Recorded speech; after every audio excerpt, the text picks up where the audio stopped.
Did that look familiar?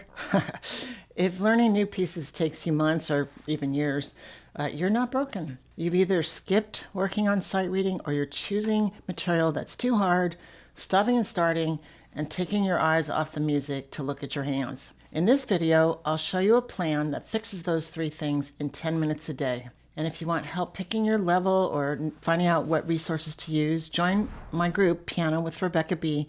The link is in the description. I've performed at Carnegie Hall. I've taught for almost 50 years, and some of my students have appeared on NPRs from the top. And the students who improved the fastest did regular sight reading. So the reason to practice sight reading is not just so you could play a new piece whenever the mood strikes you, although it is fun to be able to do that. Sight reading builds a pattern vocabulary that transforms how fast you can learn your new pieces. The brain learns best from many examples of the same pattern, and so when you sight read more pieces, you learn faster, full stop. And to make this easier, I've created a free PDF with all my favorite sight reading resources.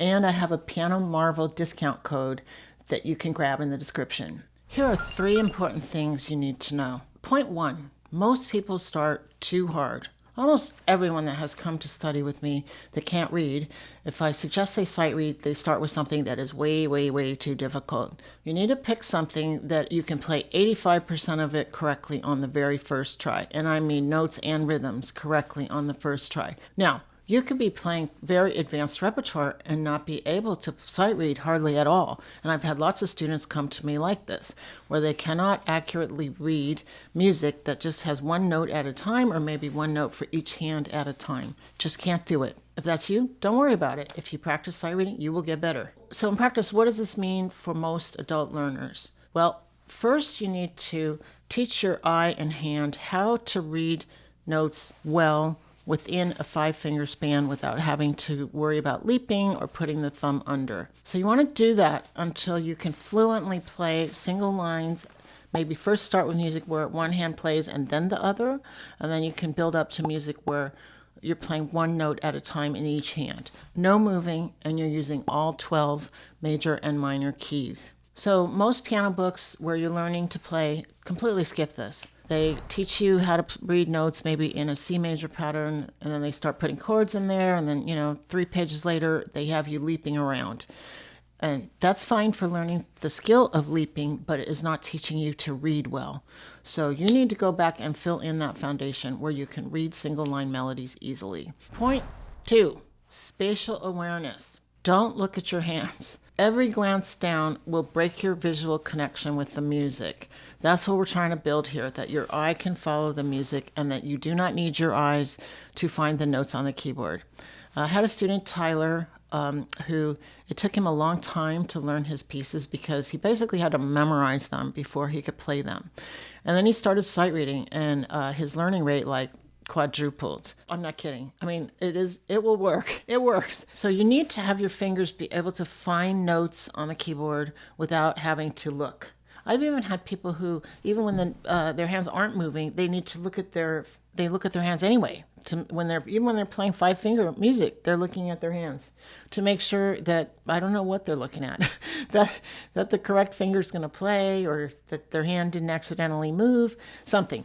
Our eyes are very, very dominant, and they tend to come in and take over our brain, and so that we are not aware of these other sensations of touch and sound. Now, when I suggest this to people, they say, oh, yeah, I'm practicing, I'm just looking at the music. That's not the same thing. It is not the same thing. You need to practice with your eyes closed. When you are looking at the music, you're still making your brain take in all that visual information. We want to develop our sense of touch distances on the keyboard with the eyes closed so that your brain has brain power to focus on what do you feel with your fingertips. You could practice scales, you could practice 5-finger patterns, like you could practice chord shapes, like, or whatever you're working on, that kind of stuff, so that you can find all these things without needing to look at the keyboard. Now, it's painstaking at first to build this sense, but it will serve you for everything that you do at the piano, not just sight reading. Point 3, Follow a daily 10-minute routine.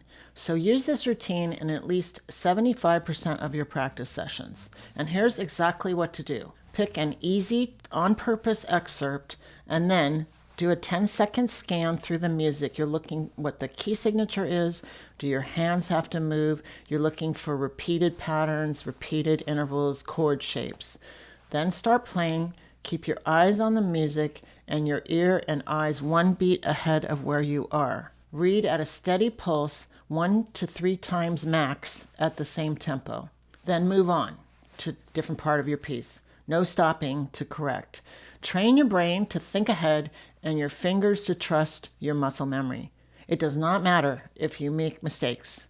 Just keep going and keep doing this every day.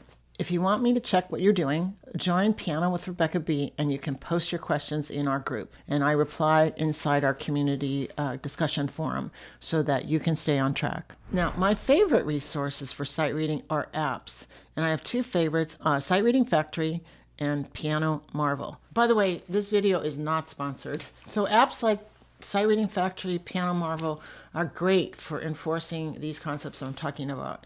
And why is that? Well, they show the music on the screen and then they have a little bar that moves along. You need to keep your eyes on that bar or maybe glancing slightly ahead. And they also are playing a metronome click for you so you can stay with that.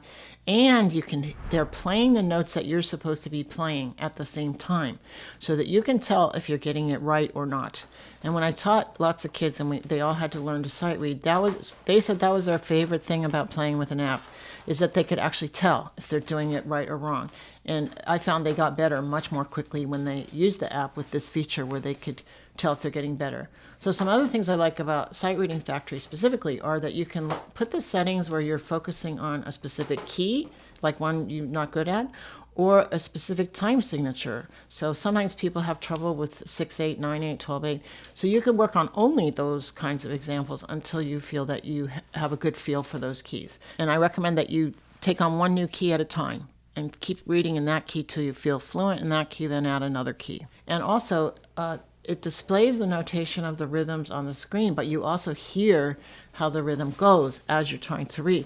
So you can start to get much closer mapping between what it looks like and what it sounds like without having to go into figuring out all the counting numbers. And I have a very long and detailed video about rhythm and how to get good at rhythm, and I will put a card up there somewhere about that. Now, some people tell me, I hate apps, I don't have a tablet, I don't want to read on an app. Fine, don't.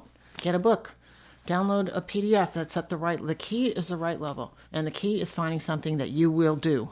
So if apps are not your thing, don't worry about it, do something else. Now, if you have a digital keyboard, you can connect it up to Piano Marvel, and it'll score how many mistakes you make as you're reading through a piece, and then it will suggest what you should read next. It's a fantastic feature for defeating everyone's desire to always be reading music that's too hard.